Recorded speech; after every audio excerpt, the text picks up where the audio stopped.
ये आकाशवाणी जयपुर अजमेर है। अब आप माधुरी वशिष्ठ से धौलपुर जिले की चिट्ठी सुनिए। इसके लेखक हैं गौरव शर्मा। जिले में पिछले महीने हुई भारी बारिश के कारण फसलें प्रभावित हुई हैं। बेमौसम की बरसात, ओलावृष्टि और चक्रवात के कारण किसानों को काफी नुकसान का सामना करना पड़ा। बारिश से सरसों और बाजरे की फसल खराब हुई। वहीं खेतों में पानी भरने से कटी हुई और सुखाई जा रही फसलें भी खराब हुईं।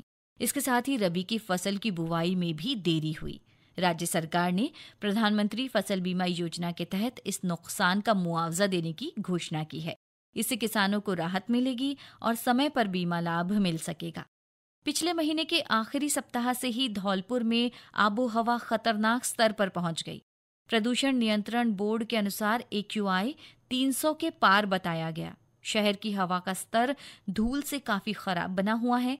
CPCB के आंकड़ों के अनुसार धौलपुर में AQI गंभीर श्रेणी में पहुंच गया है। जिले में इन दिनों हल्की सर्दी का एहसास हो रहा है। सुबह शाम ठंडी हवाओं का असर भी बना हुआ है। सर्दी की दस्तक के साथ ही बाजारों में मौसमी फलों की रौनक बढ़ने लगी है। इन दिनों ठेलों पर सिंगाड़ों की बहार है।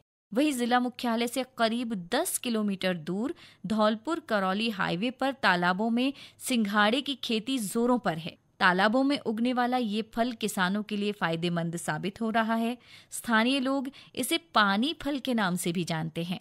धौलपुर में जल्द ही दुर्लभ कछुओं और डॉल्फिन के संरक्षण के लिए प्रजनन केंद्र खोला जाएगा। ये राज्य का पहला प्रजनन केंद्र होगा जहां इन जीवों को संरक्षण दिया जाएगा। ये केंद्र चंबल नदी के किनारे बनाया जाएगा। इसका प्रस्ताव बनाकर WWF ने Rajasthan chief wild life office को भेज दिया है। धौलपुर के उपवन संरक्षक डॉक्टर आशीष व्यास ने बताया कि चंबल नदी में बाटागुर, टेंटोरिया, निल्सोनिया सहित कछुओं की कई प्रजातियां पाई जाती हैं। इनमें बाटागुर और टेंटोरिया प्रजाति विलुप्त हो रही है। इससे इनके संरक्षण में मदद मिलेगी। उन्होंने बताया कि इस साल राष्ट्रीय चंबल अभयारण्य के कार्मिकों ने नदी किनारे बाटागुर कछुआ प्रजाति के अंडों को सुरक्षित स्थान पर इकट्ठा किया था। इसके बाद 3000 से ज्यादा कछुओं के बच्चों को नदी में छोड़ा गया था। ये प्रयोग इन जीवों के संरक्षण में सफल हुआ। उन्होंने बताया कि इन प्रजनन केंद्रों में डॉल्फिन को भी संरक्षित किया जाएगा। उन्होंने बताया कि ये जलीय जीव हमारे इकोसिस्टम के लिए बेहद जरूरी हैं। ये पानी के सफाई कर्मी भी कहे जाते हैं क्योंकि ये छोटी मछलियों और सड़ी गली पत्तियों को खाकर पानी को साफ बनाए रखते हैं। पिछले दिनों प्रधानमंत्री नरेंद्र मोदी के बांसवाड़ा में हुए समारोह में बांसवाड़ा और धौलपुर लिफ्ट सिंचाई तथा पेयजल परियोजनाओं का लोकार्पण किया गया। इससे जिले के किसानों में सिंचाई के लिए पानी मिलने की उम्मीद जगी है। परियोजना से 256 गांवों को पानी मिलेगा। इससे करीब 40,000 हेक्टेयर क्षेत्र में सिंचाई हो सकेगी। परियोजना के संचालन के लिए चंबल नदी के किनारे 132 kV क्षमता का विद्युत स्टेशन भी तैयार किया गया है। पहले इस परियोजना का काम बहुत धीमी गति से चल रहा था, किंतु प्रधानमंत्री द्वारा लोकार्पण किए जाने के बाद अब इसी महीने किसानों को कनेक्शन दिए जाएंगे। राजस्थान दर्शन शैक्षिक और सांस्कृतिक योजना के तहत जिले के 24 मेधावी विद्यार्थियों को चुना गया।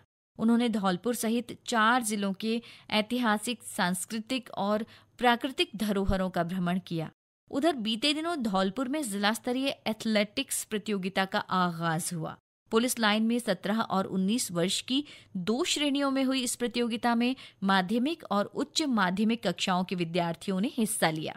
वहीं जिले के राष्ट्रीय मिलिट्री स्कूल में पंचमुखी पंचकोणीय प्रतियोगिता हुई। इसमें बेंगलुरु, बेलगाम, अजमेर और धौलपुर के छात्र छात्राओं ने हिस्सा लिया। इस दौरान मुक्केबाजी, बास्केटबॉल, वाद विवाद और चित्रकला सहित कई प्रतियोगिताएं हुई। इसका उद्देश्य राष्ट्रीय मिलिट्री स्कूल के विद्यार्थियों में भाईचारे, खेल भावना और सौहार्द को बढ़ावा देना था। कोविड महामारी के बाद 6 साल बाद फिर से ये प्रतियोगिता हुई। इसका आयोजन 1996 से हो रहा है। इसी के साथ धौलपुर जिले की चिट्ठी समाप्त हुई।